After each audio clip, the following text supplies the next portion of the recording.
स्वागत है बच्चों आप सभी का Ayush Pandey physics YouTube channel पर। बच्चों हम लोग इस यूट्यूब चैनल पर भौतिक विज्ञान कक्षा 11 और कक्षा 12 की निरंतर कक्षाएं रात 8 बजे से 9 बजे के बीच भौतिक विज्ञान कक्षा 11 और रात 9 बजे से 10 बजे के बीच भौतिक विज्ञान कक्षा 12 की कक्षाएं निरंतर चालू कर रहे हैं। बच्चों प्रत्येक दिन कक्षाएं आ रही हैं, धीरे धीरे कक्षाओं की क्वालिटी भी बढ़ाई जा रही है और इसका कंटेंट बच्चों बिल्कुल आपके बोर्ड एग्जाम और प्रतियोगी परीक्षाओं पर आधारित है। हम बच्चों आपको एक एक भौतिक विज्ञान के कॉन्सेप्ट बहुत ही क्लियर और न्यूमेरिकल्स एक्सपर्ट टेक्निक में और हमारे टीचिंग का मेथड है step by step teaching method. तो बच्चों मन लगाकर आप Ayush Pandey physics YouTube channel पर पढ़ते रहें। हम आपको पूरी एक तैयारी कराएंगे। हमारा सिलेबस जरूर देर से शुरू हुआ है, लेकिन बहुत जल्द हम अपने सिलेबस को भी कवर कर लेंगे बच्चों। बस आपको प्रत्येक दिन रात 8 बजे और रात 9 बजे की कक्षाएं निरंतर लेनी है। तो बच्चों पिछली कक्षा में हम लोगों ने सदिश विश्लेषण में क्या होती है भौतिक राशियां, पदार्थों के ऐसे गुण या ऐसी घटनाएं जिन्हें हम परिभाषित तथा मापित कर सकें उन्हें भौतिक राशि कहते हैं, इसके बारे में समझाया था। बच्चों ये भी बताया था कि भौतिक राशियां दो प्रकार की होती हैं, जिनमें से एक है हमारी अदिश राशि, जिन्हें परिभाषित करने के लिए हमें केवल मात्रक की आवश्यकता, केवल परिमाण की आवश्यकता होती है। सॉरी बच्चों, केवल परिमाण की आवश्यकता होती है, दिशा की आवश्यकता नहीं होती है। ऐसी भौतिक राशियों को हम अदिश राशियां कहते हैं। और कुछ भौतिक राशियां ऐसी होती हैं बच्चों जिन्हें परिभाषित करने के लिए परिमाण के साथ दिशा की भी आवश्यकता होती है। ऐसी भौतिक राशियों को हम सदिश राशियां कहते हैं। बच्चों भौतिक विज्ञान में सदिश राशियों के बारे में जानना बहुत आवश्यक है और सदिश राशियों को कैसे जोड़ा जाता है, कैसे घटाया जाता है और उनका गुणन कैसे किया जाता है, यह जानना बहुत आवश्यक है। सदिश राशियों का घटक करना भी बहुत आवश्यक है। तो बच्चों मन लगाकर एक एक कॉन्सेप्ट को पढ़ें और यदि आप चैनल पर नए हैं तो चैनल को सब्सक्राइब कर लें और वीडियो को लाइक जरूर करना। बच्चों आपका सहयोग ही हमारे यूट्यूब चैनल को बेहतर बनाएगा। आप निरंतर सहयोग बनाए रखिए, हम अपनी क्वालिटी और कंटेंट में भी अच्छी वृद्धि करेंगे। तो बच्चों देखते हैं आज की कक्षा में सबसे पहला टॉपिक सदिशों के प्रकार। तो सदिश के प्रकार बच्चों, सदिश कितने प्रकार के होते हैं? सदिशों के प्रकार, सदिशों के प्रकार, types of vectors, types of vectors.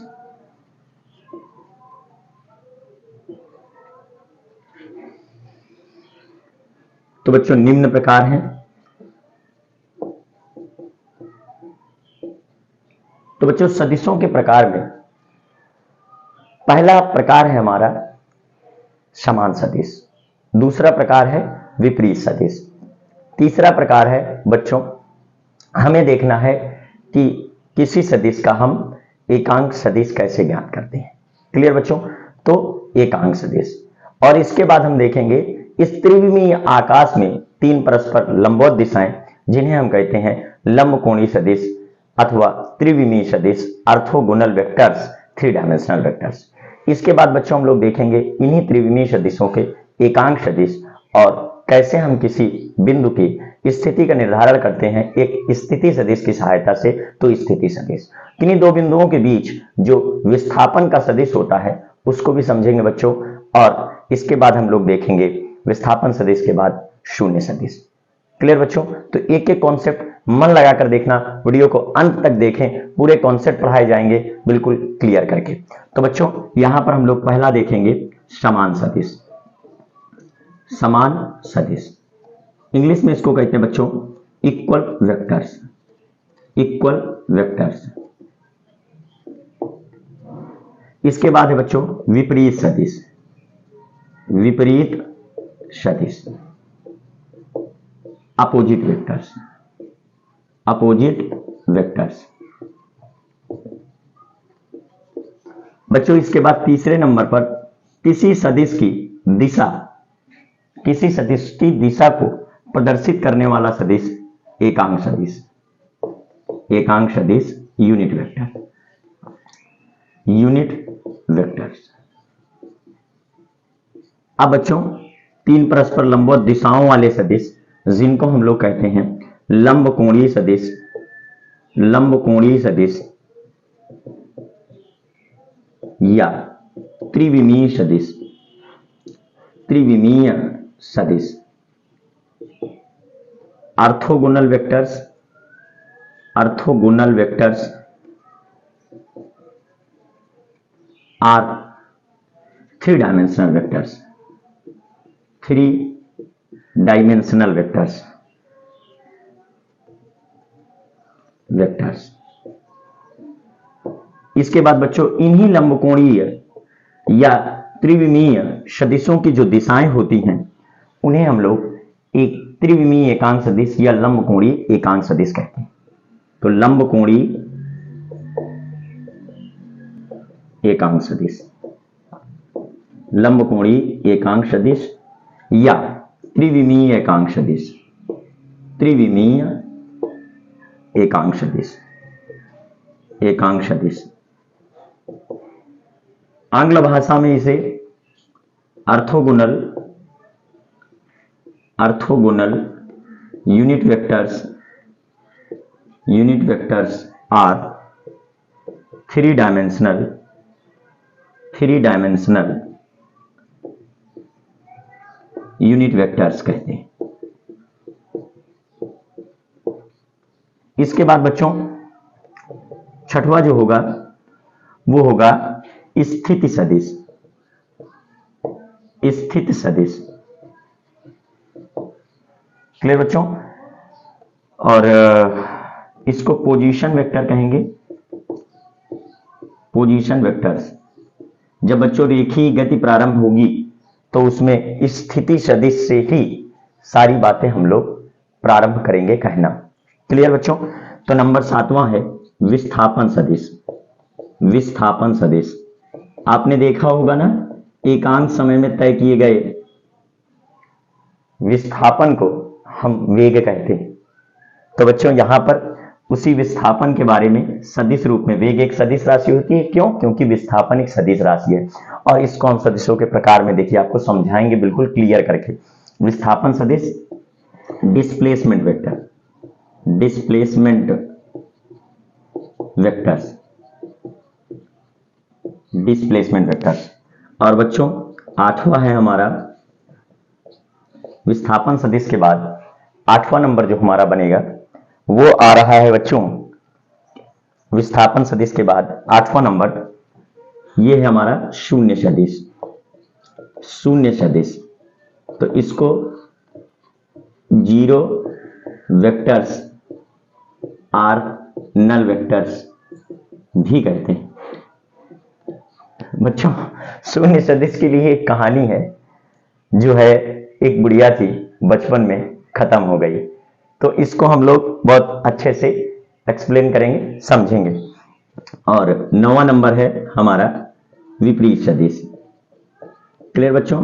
विपरीत सदिश, इसको कहते हैं अपोजिट वेक्टर्स, अपोजिट वेक्टर्स। एक एक कॉन्सेप्ट बच्चों आप लोग कॉपी में लिखते चले। किसी भी कक्षा को अच्छे से लेने के लिए आपकी कॉपी कलम, आपकी नोट्स जरूर बनती रहनी चाहिए ताकि आप उसका रेगुलर वे पर रिवीजन कर सकें। क्लियर बच्चों? तो आइए देखते हैं हम लोग एक एक सदिश को समझेंगे। तो कल की कक्षा में हमने बच्चों आपको बताया था कि जो सदिश होता है उसको हम तीर से निरूपित करते हैं। क्लियर बच्चों? तो देखते हैं हम लोग समान सदिश क्या होते हैं। समान सदिश, समान सदिश इक्वल वेक्टर्स, इक्वल वेक्टर्स। तो बच्चों कैसे कहेंगे आप कि कोई दो सदिश हमारे समान है? क्योंकि आपको एक बात ध्यान देना होगा, किसी सदिश को परिभाषित करने के लिए हमें परिमाण और दिशा दोनों की आवश्यकता होती है। तो अगर दो सदिश समान हैं तो बच्चों उन दोनों सदिशों के परिमाण भी समान होने चाहिए और उनकी दिशाएं भी समान होनी चाहिए। क्लियर बच्चों? तो यदि किन्हीं दो सदिशों के परिमाण एवं दिशाएं दोनों समान हैं, तो वह सदिश समान सदिश कहलाते हैं, समान सदिश कहलाते हैं। तो बच्चों चित्र की सहायता से हम लोग देखेंगे और उदाहरण भी लेंगे कि कैसे दो सदिश हमारे समान हैं और इन समान सदिशों में परिमाण भी समान है और दिशा भी समान है। तो बच्चों जैसे मान लीजिए हमने एक सदिश वेक्टर ए को निरूपित किया जिसके तीर की लंबाई जितनी है उतनी ही दूसरे सदिश वेक्टर बी के तीर की लंबाई भी है। क्लियर बच्चों? तो दोनों की लंबाइयां समान है, मतलब दोनों के परिमाण समान है, और दोनों के तीर की नोक जो है वो समान दिशा में है। तो ऐसी स्थिति में बच्चों हम कह सकते हैं कि वेक्टर ए वेक्टर बी के समान है। बच्चों जैसे उदाहरण के तौर पर हम देखें कि एक कार है हमारी जो 60 किलोमीटर प्रति घंटे की वेग से पूर्व दिशा की ओर गतिमान है, और एक दूसरी मोटरसाइकिल है जो भी 60 किलोमीटर प्रति घंटे की वेग से पूर्व दिशा की ओर गतिमान है। तो ऐसी स्थिति में कार और वेग दोनों के जो वेग हैं, कार और मोटरसाइकिल दोनों के जो वेग हैं वो पूर्व दिशा की ओर हैं, दोनों की दिशाएं समान हैं और दोनों के वेग का परिमाण 60 किलोमीटर प्रति घंटा है। तो ऐसी स्थिति में बच्चों कार और वेग दोनों ही समान, कार और मोटरसाइकिल दोनों के वेग भी समान सदिश होंगे। क्लियर बच्चों? तो इस तरीके हम लोग समान सदिश को समझ सकते हैं। अगला देखते हैं बच्चों विपरीत सदिश। तो ऐसे कोई भी सदिश इनके परिमाण समान हो और दिशाएं भी समान हो तो वो दोनों सदिश बच्चों हमारे कहलाएंगे समान सदिश। अब बात करते हैं बच्चों हम लोग विपरीत सदिश की। तो विपरीत सदिश क्या होते हैं? विपरीत सदिश इनको बोलते हैं बच्चों हम लोग अपोजिट वेक्टर्स।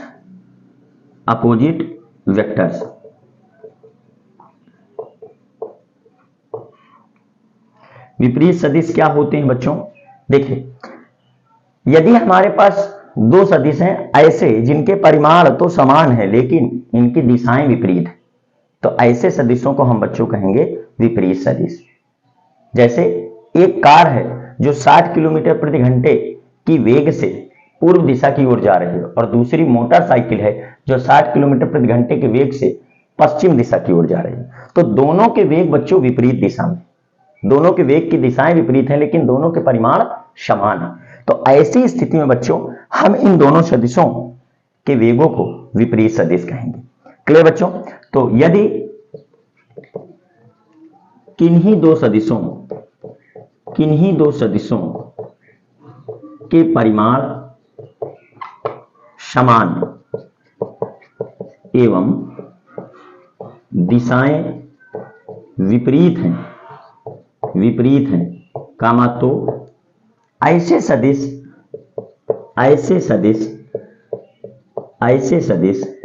विपरीत सदिश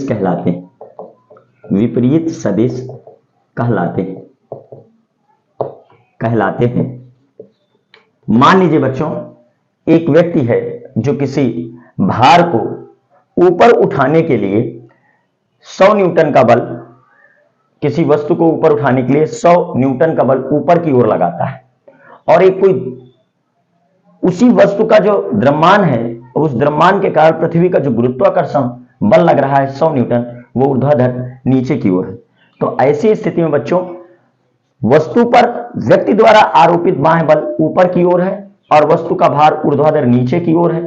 तो बच्चों ऐसी स्थिति पर वस्तु का भार और व्यक्ति द्वारा आरोपित बल दोनों विपरीत सदिश होंगे क्योंकि उनकी दिशाएं विपरीत हैं और उनके परिमाण समान है। क्लियर बच्चों? तो विपरीत सदिश कौन होते हैं? विपरीत सदिश वह होते हैं जिनके परिमाण समान एवं दिशाएं विपरीत होती हैं। तो बच्चों इसे जैसे हमने चित्र में समान सदिश को देखा था उसी तरह हम चित्र में विपरीत सदिश को भी देख लेते हैं। तो ये हमारा बच्चों एक सदिश है वेक्टर ए। इसकी जितनी लंबाई है इतनी ही लंबाई का एक दूसरा सदिश है हमारा वेक्टर बी। बच्चों दोनों के परिमाण समान है और दोनों की दिशाएं विपरीत हैं। परिमाण समान है और दिशाएं बच्चों विपरीत हैं। तो ऐसी स्थिति में देखिए तीर की नोक से दिशाएं प्रदर्शित होंगी और परिमाण तीर की लंबाई से। तो ऐसी स्थिति में हम कह सकते हैं बच्चों कि वेक्टर ए बिल्कुल भी बराबर नहीं कहेंगे इसको, लेकिन दिशा विपरीत है, ऋण चिन्ह लगा करके हम कह सकते हैं कि वेक्टर ए वेक्टर बी का विपरीत सदिश है। तो बच्चों इस तरीके से हम लोगों ने दो सदिशों को देख लिया है। सदिशों के प्रकार में एक है समान सदिश, दूसरा है विपरीत सदिश।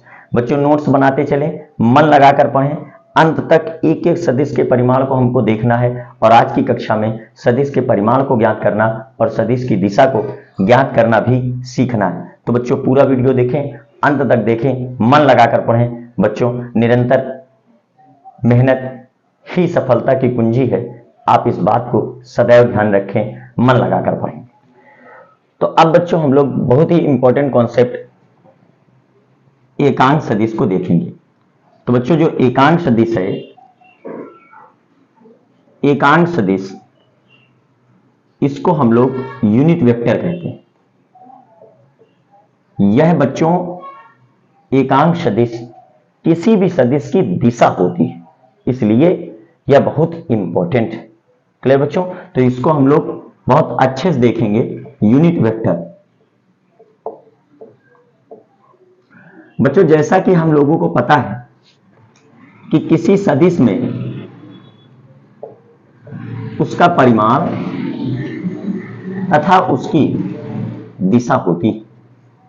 किसी सदिश में उसका परिमाण और दिशा होती है।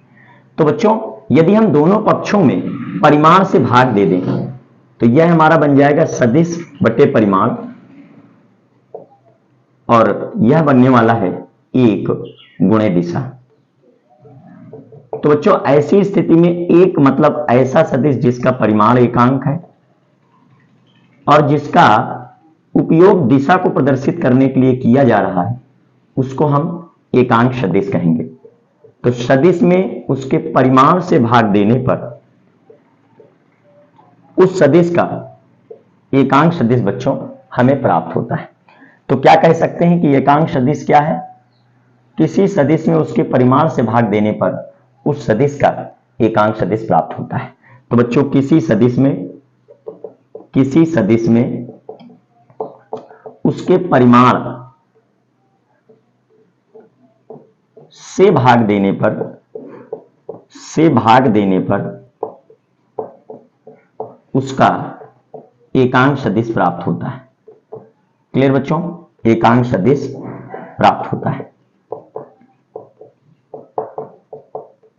और बच्चों यहां पर यह भी देखेंगे कि एकांक सदिश होता क्या है। तो ये एक ऐसा सदिश है जिसका परिमाण 1 है, लेकिन इसका उपयोग किसी सदिश की दिशा को निरूपित करने के लिए किया जाता है। तो बच्चों ऐसा सदिश जिसका परिमाण एकांक तथा उपयोग दिशा को व्यक्त करने के लिए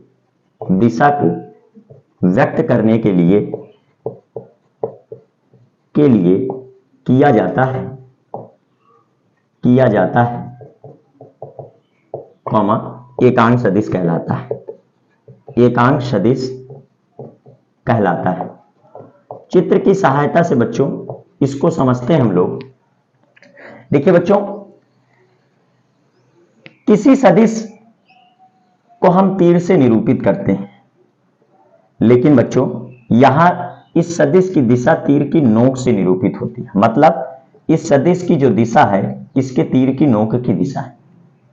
यही कारण है बच्चों कि जब हमें किसी सदिश के एकांक सदिश को निरूपित करना होता है, जैसे मान लीजिए सदिश वेक्टर ए के एकांक सदिश को हमें निरूपित करना है, तो बच्चों ये उस सदिश के संकेत को लिखेंगे और उसके ऊपर इस तीर का नोक बना देंगे, तो हम लोग इसको पढ़ते हैं A cap.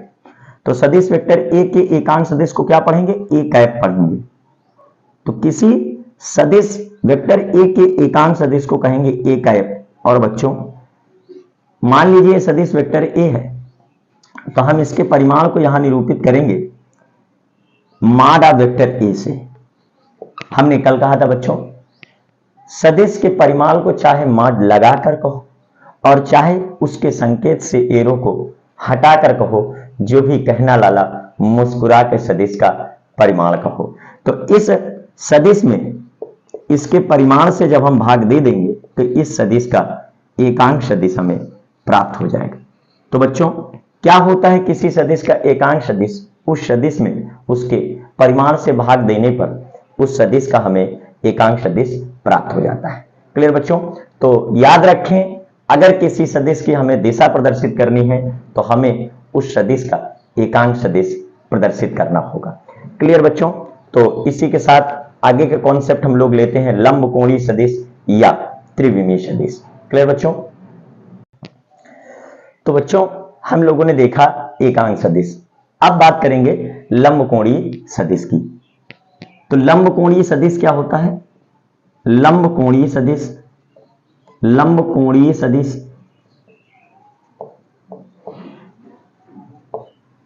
Orthogonal vectors, orthogonal vectors या यूं कहें त्रिविमीय सदिश, त्रिविमीय सदिश, three dimensional vectors, three dimensional vectors. Clear बच्चों? Three dimensional vectors. बच्चों आपको यह देखना है, इस त्रिविमीय आकाश में तीन दिशाएं जो एक दूसरे से स्वतंत्र कही जाती हैं वो होती हैं एक्स अक्ष, वाई अक्ष तथा जेड अक्ष। इन तीनों दिशाओं के बीच का जो कोण होता है बच्चों वो 90-90-90 डिग्री होता है। मतलब बच्चों हम क्या कहना चाहते हैं, इसको इस चित्र की सहायता से देखना। यह है हमारा एक्स अक्ष, यह है हमारा वाई अक्ष। एक्स अक्ष और वाई अक्ष के बीच का ये जो कोण है बच्चों वो 90 डिग्री है। क्लियर? अब बच्चों यहीं पर हम एक तीसरा अक्ष भी लेंगे जिसे हम कहते हैं जेड अक्ष। तो ये है हमारा एक्स और वाई दोनों के परस्पर लंबवत अक्ष जिसे हम जेड अक्ष कहेंगे। अब बच्चों बोर्ड का तल हमारा द्विविमीय है और यहां त्रिविमीय सदिश इस जेड अक्ष को निरूपित करना हमारे लिए आसान नहीं है या संभव नहीं है, ये कह सकते हैं बोर्ड के तल में। तो बच्चों जेड अक्ष को आप कुछ इस प्रकार से ही देखेंगे, लेकिन हम यहां बोर्ड पर इसको प्रदर्शित कर रहे हैं जेड अक्ष को कुछ इस तरीके से। ये हमारा जेड अक्ष है। तो बच्चों आप जब भी सोचें, जब भी विचार करें तो जेड अक्ष हमारा कुछ इस प्रकार होगा। तो एक्स अक्ष, वाई अक्ष तथा जेड अक्ष। अब एक्स और जेड के बीच का कोण बच्चों 90 डिग्री, वाई और जेड के बीच का कोण बच्चों 90 डिग्री और जेड और एक्स से मतलब ये तीनों परस्पर एक दूसरे से 90 डिग्री का कोण बना रहे हैं। तो बच्चों यहां पर यदि हम इसको ऐसे 90 डिग्री निरूपित कर रहे हैं और इसको भी ऐसे 90 डिग्री निरूपित कर रहे हैं तो इस बात को आप समझ रहे होंगे कि ये तीनों सदिश परस्पर लंबवत हैं और इस त्रिविमीय खाली आकाश में ये कुछ एक्स अक्ष इस तरह, वाई अक्ष कुछ इस तरह और जेड अक्ष कुछ इस तरह से होगा। तो बच्चों तीन परस्पर लंबवत अक्षों, तीन परस्पर लंबवत अक्षों एक्स अक्ष कामा वाई अक्ष तथा जेड अक्ष को लंबकोणीय अक्ष अथवा लंबकोणीय सदिश, लंबकोणीय अक्ष अथवा त्रिविमीय सदिश कहते हैं, त्रिविमीय सदिश कहते हैं। तो बच्चों अगला कॉन्सेप्ट हमारा इन्हीं से रिलेटेड है, जिसे हम कहते हैं लंबकोणीय एकांक सदिश या त्रिविमीय एकांक सदिश। तो बच्चों हम लोग अब देखते हैं अपना नंबर 5। तो 5वें नंबर में बच्चों हम लोगों को देखना है लंबकोणीय एकांक सदिश, एकांक सदिश orthogonal unit vectors, orthogonal unit vectors अथवा त्रिविमीय एकांक सदिश, त्रिविमीय एकांक सदिश।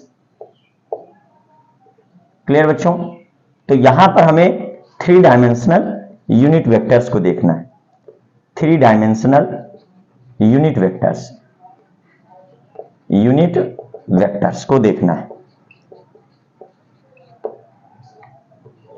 बच्चों ये जो आपका x अक्ष है और ये y अक्ष है, ये जो z अक्ष है, ये तीनों परस्पर लंबवत अक्ष हैं। बच्चों इन्हीं त्रिविमीय सदिशों या लंबकोणीय सदिशों की दिशाओं को व्यक्त करने के लिए जिस सदिश का हम उपयोग करते हैं उसी सदिश को हम कहते हैं लंबकोणीय एकांक सदिश, त्रिविमीय एकांक सदिश। तो बच्चों x अक्ष की दिशा को निरूपित करने के लिए एकांक सदिश i कैप का उपयोग किया जाता है, y अक्ष की दिशा को निरूपित करने के लिए एकांक सदिश j कैप का उपयोग किया जाता है और z अक्ष की दिशा को निरूपित करने के लिए एकांक सदिश k कैप का उपयोग किया जाता है। तो 3 परस्पर लंबवत अक्षों x, y, z, इन 3 परस्पर लंबवत अक्षों की दिशाओं को निरूपित करने के लिए जिस एकांक सदिश का उपयोग हम करते हैं बच्चों, उसे ही कहते हैं लंबकोणीय एकांक सदिश अथवा त्रिविमीय एकांक सदिश। बच्चों x अक्ष के अनुदिश एकांक सदिश क्या हुआ? अनुदिश एकांक सदिश क्या बना? एकांक सदिश क्या बना? तो बच्चों x अक्ष के अनुदिश एकांक सदिश है i कैप, y अक्ष के अनुदिश एकांक सदिश क्या है बच्चों? के अनुदिश एकांक सदिश क्या है बच्चों? एकांक सदिश तो वो हमारा बना j कैप। इसी तरह बच्चों z अक्ष के अनुदिश एकांक सदिश क्या बना? एकांक सदिश क्या बना? तो ये हमारा बना बच्चों k कैप। तो बच्चों याद रखें i cap, j cap, k cap क्रमशः x अक्ष, y अक्ष तथा z अक्ष की दिशाएं। बच्चों एक एक कॉन्सेप्ट पढ़ें, पूरा पढ़ें बच्चों। निरंतर मेहनत ही सफलता की कुंजी है, इस बात को याद रखें। आपको हमारे YouTube चैनल पर भौतिक विज्ञान कक्षा 11 के एक एक कॉन्सेप्ट मिलने वाले हैं। वीडियो को अंत तक देखें बेटा, एक एक चीज तैयार करें। आपके यही बेसिक कॉन्सेप्ट्स आपको प्रतियोगी परीक्षाओं में सफलता दिलाएंगे। ये उम्मीद करता हूं कि आप अपने भविष्य को बनाने के लिए Ayush Pandey physics YouTube channel से रेगुलर जुड़े रहेंगे और मन लगाकर अध्ययन करोगे बच्चों, एक एक कॉन्सेप्ट को पढ़ें। तो बच्चों हम लोगों ने अब तक देखा समान सदिश, ऐसे सदिश जिनके परिमाण भी समान होंगे और दिशा भी समान होंगे, वो समान सदिश कहलाएंगे। विपरीत सदिश, ऐसे सदिश जिनके परिमाण तो समान होंगे लेकिन दिशाएं विपरीत होंगी, विपरीत सदिश। ऐसे सदिश जिनका परिमाण एकांक और उपयोग दिशा को व्यक्त करने के लिए किया जाए, उनको हम कहेंगे एकांक सदिश। त्रिविमीय आकाश में 3 परस्पर लंबवत अक्षों को हम लोग कहते हैं बच्चों लंबकोणीय सदिश या त्रिविमीय सदिश। त्रिविमीय आकाश का अर्थ हुआ बच्चों यही हमारे चारों ओर जो खाली स्थान है, यही हमारे चारों ओर के खाली स्थान, इस वातावरण को त्रिविमीय खाली स्थान या बच्चों पूरा ब्रह्मांड जिस खाली स्थान में है उसे हम लोग त्रिविमीय खाली स्थान, त्रिविमीय आकाश कहते हैं। क्लियर बच्चों? तो इन त्रिविमीय खाली स्थान पे तीन परस्पर लंबवत दिशाओं को हम त्रिविमीय सदिश या लंबकोणीय सदिश कहते हैं। इन्हीं त्रिविमीय सदिशों या लंबकोणीय सदिशों की दिशाओं को व्यक्त करने के लिए जो तीन परस्पर लंबवत अक्ष के एकांक सदिश लेते हैं आई कैप, जे कैप, के कैप, उन्हें बच्चों लंबकोणीय एकांक सदिश या त्रिविमीय एकांक सदिश कहते हैं। इसी तरह बच्चों स्थिति सदिश, अब हमें देखना है स्थिति सदिश, तो बहुत ही इंपॉर्टेंट कॉन्सेप्ट है ये स्थिति सदिश बच्चों। स्थित विस्थापन आपको बहुत अच्छे से आना चाहिए। क्लियर बच्चों? तो देखते हैं स्थिति सदिश क्या होता है। स्थिति सदिश, स्थिति सदिश पोजीशन वेक्टर, पोजीशन वेक्टर, स्थिति सदिश पोजीशन वेक्टर। बच्चों जैसे ये एक अक्ष है एक्स अक्ष और ये दूसरा अक्ष है वाई अक्ष। क्लियर बच्चों? ये तीनों परस्पर लंबवत होते हैं। ये हमारा वाई अक्ष, वाई अक्ष, वाई अक्ष, और बच्चों ये तीसरा अक्ष है हमारा जेड अक्ष। क्लियर? अब मान लीजिए बच्चों कोई बिंदु है यहां पर कोई बिंदु है, तो बताओ यहां तक पहुंचने के लिए हमें क्या करना होगा? हमें पहले एक्स अक्ष की दिशा में चलना है स्मॉल एक्स, फिर चलना है वाई अक्ष की दिशा में स्मॉल वाई, और फिर चलना है जेड अक्ष की दिशा में स्मॉल जेड। अर्थात बच्चों यदि त्रिविमीय खाली स्थान पर कोई बिंदु स्थित है P, कोई बिंदु स्थित है यहां P, और हमें इस बिंदु P पर इसका स्थिति सदिश निरूपित करना है, तो वो कैसे निरूपित होगा बच्चों? तो देखिए इन तीनों परस्पर लंबवत अक्षों का कटान बिंदु है मूल बिंदु O। क्लियर बच्चों? अब मूल बिंदु O से बिंदु P को मिलाने वाला जो सदिश होगा वही बिंदु P का स्थिति सदिश वेक्टर OP होगा, और बच्चों इसे हम वेक्टर R से डिनोट करते हैं। यदि बच्चों बिंदु P का निर्देशांक x, y, z हो, तो बच्चों जो बिंदु P का स्थिति सदिश बनेगा वो हमारा x अक्ष की दिशा i कैप, y अक्ष की दिशा j कैप और z अक्ष की दिशा k कैप पर निरूपित है। क्लियर बच्चों? तो त्रिविमीय खाली स्थान में किसी बिंदु का स्थित सदिश क्या होने वाला है? तो मूल बिंदु O से उस बिंदु P को मिलाने वाला स्थिति सदिश होने वाला है। क्लियर बच्चों? तो मूल बिंदु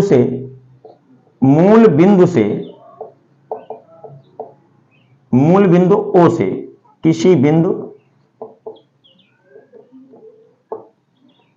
P को मिलाने वाला सदिश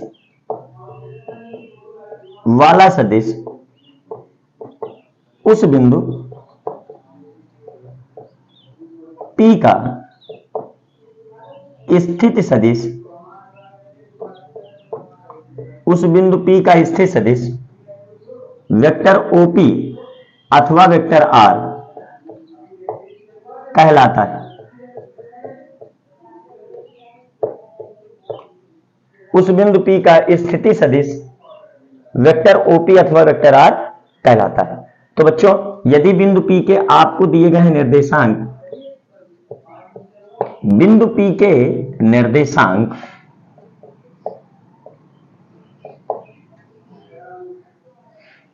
स्मॉल x, y, z है, तो बिंदु P का स्थिति सदिश जो होगा बच्चों, स्थिति सदिश बिंदु P का स्थिति सदिश वो वेक्टर OP बराबर वेक्टर R बराबर x i cap plus y j cap plus z k cap होगा। क्लियर बच्चों? तो बड़ा ही आसान है किसी बिंदु का स्थिति सदिश समझना। मूल बिंदु O से किसी बिंदु P को मिलाने वाला जो सदिश होता है वो उस बिंदु P का स्थिति सदिश होता है, और उसे वेक्टर OP बराबर वेक्टर R से डिनोट करते हैं। क्लियर बच्चों? तो इस प्रकार हम लोगों ने समझा सदिश का प्रकार नंबर 6। कि किसी बिंदु का स्थित सदिश क्या होता है। बच्चों जैसे आप पहले x अक्ष में जाएंगे x, फिर y अक्ष में जाएंगे y, फिर z अक्ष में जाएंगे z, तो ठीक उसी तरह हम लोगों ने यहां पर इसको निरूपित किया है कि x में चले x, y में चले y और z में चले z, तो हमें मिल गया बिंदु P। x अक्ष की ओर की दिशा i कैप, y अक्ष की ओर की दिशा j कैप, z अक्ष की ओर की दिशा k कैप, तो x में चलो स्मॉल x, y अक्ष में चलो स्मॉल y, z अक्ष में चलो स्मॉल z, और हम पहुंच जाएंगे अपने बिंदु P तक। तो बिंदु P का हमें मिल जाएगा स्थिति सदिश। इसके बाद आता है बच्चों बिंदु, किन्हीं दो बिंदुओं के बीच का विस्थापन सदिश। तो इसको देखेंगे हम लोग। तो अब हम लोग ध्यान देंगे विस्थापन सदिश के बारे में। क्या होता है बच्चों किन्हीं दो बिंदुओं के बीच का विस्थापन सदिश। क्लियर बच्चों। तो स्थित सदिश होता है मूल बिंदु से किसी बिंदु को मिलाने वाला सदिश, और विस्थापन सदिश क्या होगा तो उसका हम लोग एक एक कॉन्सेप्ट देख रहे हैं। क्लियर बच्चों। तो विस्थापन सदिश नंबर 7, विस्थापन सदिश, विस्थापन सदिश, displacement vector, displacement vector, displacement vector.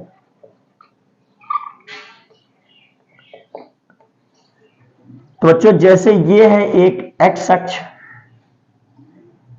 Clear, और ये है आपका वाई अक्ष, और ये है आपका जेड अक्ष। क्लियर बच्चों। तो एक्स अक्ष हो गया, वाई अक्ष हो गया और जेड अक्ष हो गया। इन दोनों के बीच का कोण 90 डिग्री, इन दोनों के बीच का कोण 90 डिग्री, और इन दोनों के बीच का कोण भी 90 डिग्री।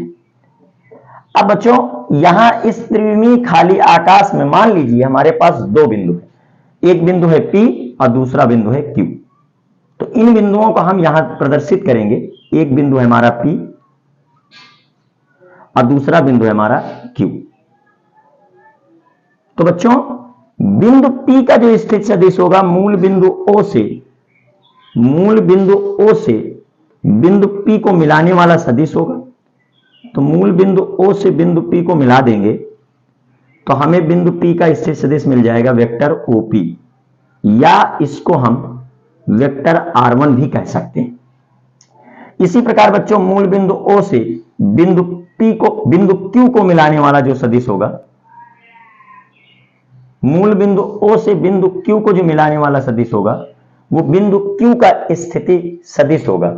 अब बच्चों अगर हम मूल बिंदु P से बिंदु Q को मिला देते हैं तो इन दोनों सदिशों के बीच का स्थित सदिश आ जाएगा हमारा, विस्थापन सदिश आ जाएगा। अगर हम बिंदु P से बिंदु Q को मिलाते हैं तो इन दोनों बिंदुओं के बीच का विस्थापन सदिश वेक्टर PQ आ जाएगा।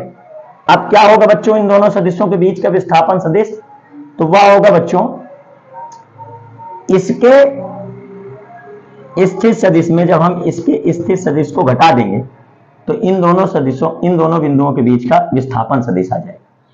तो बच्चों पहले एक एक कॉन्सेप्ट को समझते चल रहे हैं।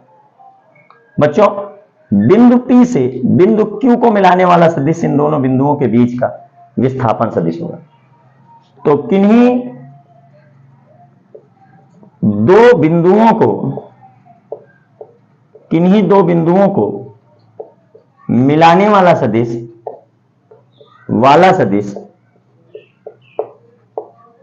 उन दोनों बिंदुओं के बीच विस्थापन सदिश कहलाता है। विस्थापन सदिश कहलाता है। किन्हीं दो बिंदुओं को मिलाने वाला सदिश उन दोनों बिंदुओं के बीच विस्थापन सदिश कहलाता है। तो बिंदु P से बिंदु Q को मिलाने वाला जो सदिश है बिंदु P व Q के बीच का विस्थापन सदिश होगा। अब बच्चों मान लीजिए बिंदु P का निर्देशांक दिया है x1, y1, z1 और बिंदु Q का निर्देशांक दिया है x2, y2, z2। क्लियर बच्चों। तो इन दोनों सदिशों के बीच का जो विस्थापन सदिश होगा वो हम कैसे निकालेंगे? तो बच्चों, किसी प्रारंभिक बिंदु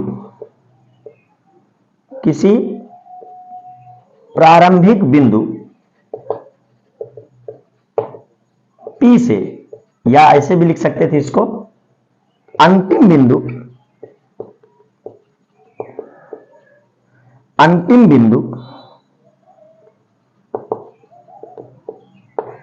Q को मिलाने वाला सदिश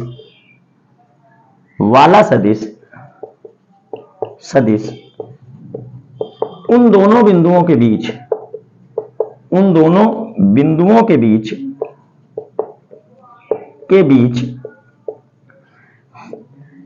विस्थापन सदिश कहलाता है।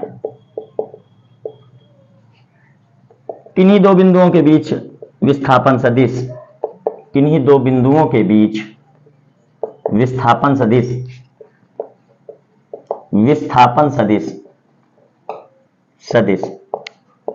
कामा अंतिम बिंदु के स्थिति सदिश तथा प्रारंभिक बिंदु के स्थिति सदिश के बीच अंतर के बराबर होता है।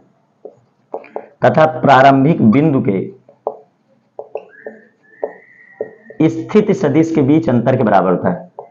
स्थित सदिश के बीच अंतर के बराबर होता है।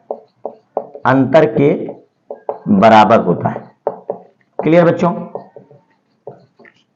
तो हम लोग यहां पर ध्यान दे रहे हैं,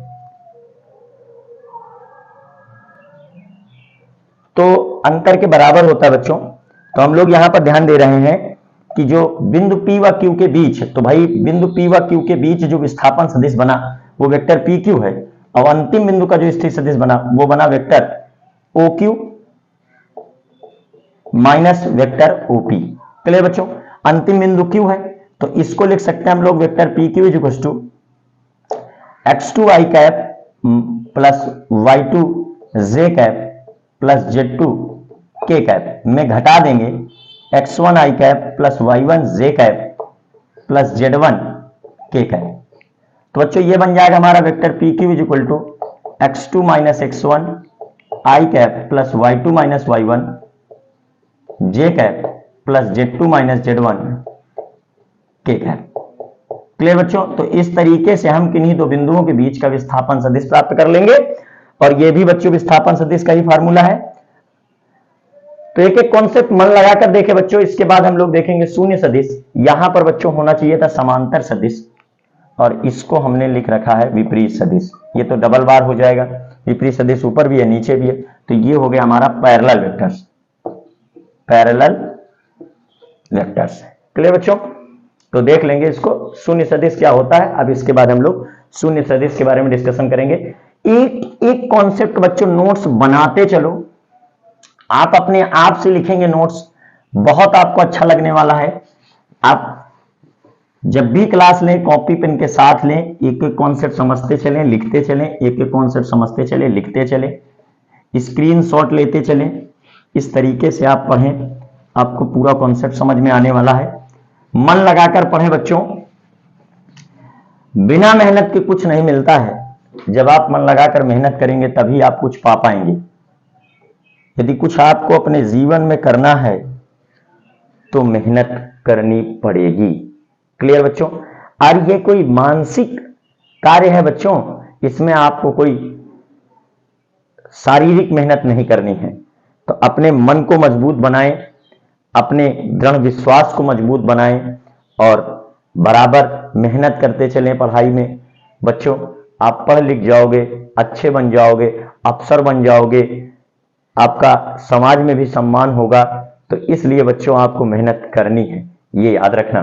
तो अगला देखें बच्चों, शून्य सदिश क्या होता है। शून्य सदिश जीरो वेक्टर और नल वेक्टर और पॉइंट वेक्टर क्लियर बच्चों? तो शून्य सदिश को हम लोग बिंदु सदिश भी कहते हैं अथवा बिंदु सदिश। तो बच्चों ये ऐसा सदिश है, ऐसा सदिश जिसका परिमाण शून्य तथा दिशा को व्यक्त नहीं किया जा सकता। क्यों दिशा व्यक्त नहीं की जा सकती बच्चों? किया जा सकता है क्योंकि बच्चों जब इसका परिमाण शून्य है तो इस सदिश के तीर की लंबाई शून्य होगी। अब बताइए, जब किसी सदिश के तीर की लंबाई शून्य है तो हम उस तीर के पुच्छ को कहां बनाएंगे और उस तीर की नोक को कहां बनाएंगे? अर्थात बच्चों ऐसे सदिश की हम दिशा को व्यक्त नहीं कर सकते हैं। तो बच्चों आप कह दो सर जी ये तो वही बात हुई, एक बुढ़िया थी और बचपन में खत्म हो गई। भाई बुढ़िया होनी चाहिए तो उसकी उम्र होनी चाहिए। अगर बुढ़िया बचपन में खत्म हो जाएगी तो बुढ़िया कैसे होगी? उसी तरह यहां पर हम देखें कि सर जी एक सदिश था और उसके परिमाण को देखा तो वो शून्य है और उसकी दिशा को देखा तो वो व्यक्त नहीं किया जा सकता।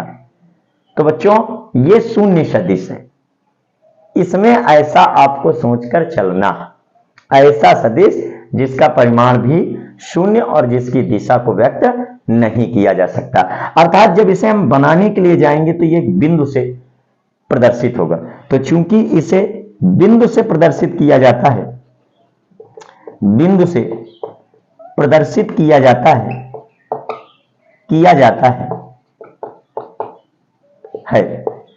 इसलिए इसे बिंदु सदिश भी कहते हैं। अब आइए बच्चों आपको बताते हैं कि कैसे यह शून्य एक सदिश है।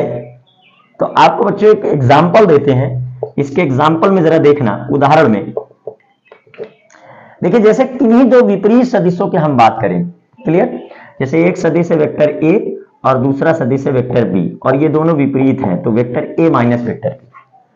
अब अगर हम बच्चों दो विपरीत सदिशों का योग करेंगे तो वेक्टर ए धन वेक्टर बी। देखिए सदिश का योग एक सदिश राशि को ही देता है, किन्हीं दो सदिशों के योग से प्राप्त राशि भी एक सदिश राशि होगी।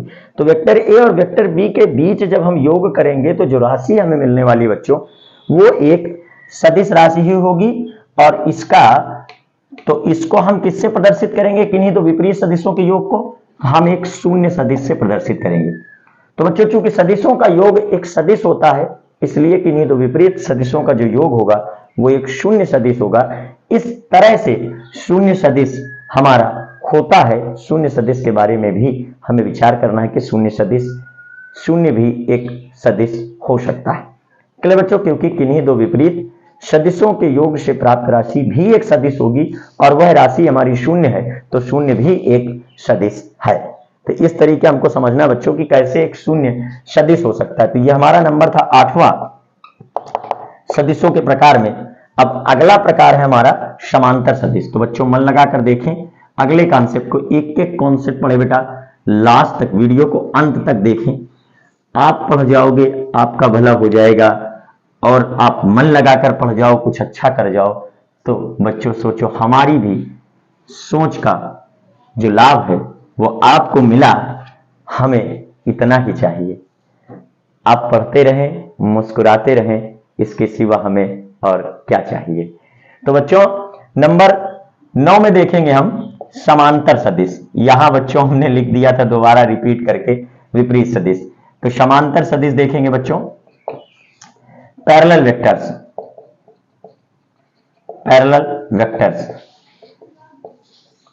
वेक्टर्स समांतर सदिश। क्लियर बच्चों?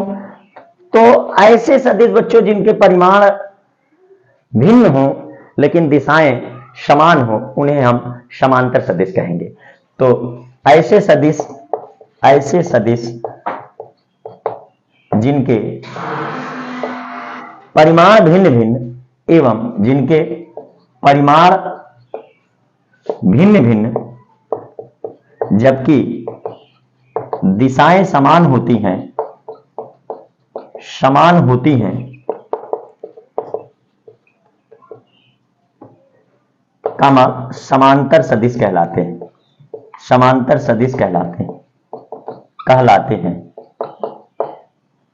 जैसे बच्चों एक सदिश हमारा वेक्टर ए, उसकी तीर की नोक जिस दिशा में है उसी दिशा में वेक्टर बी के भी तीर की नोक है, लेकिन बच्चों इस तीर की लंबाई कम है, इस तीर की लंबाई ज्यादा है, तो वेक्टर ए से वेक्टर बी कुछ गुना अधिक परिमाण रख रहा है, तो वेक्टर ए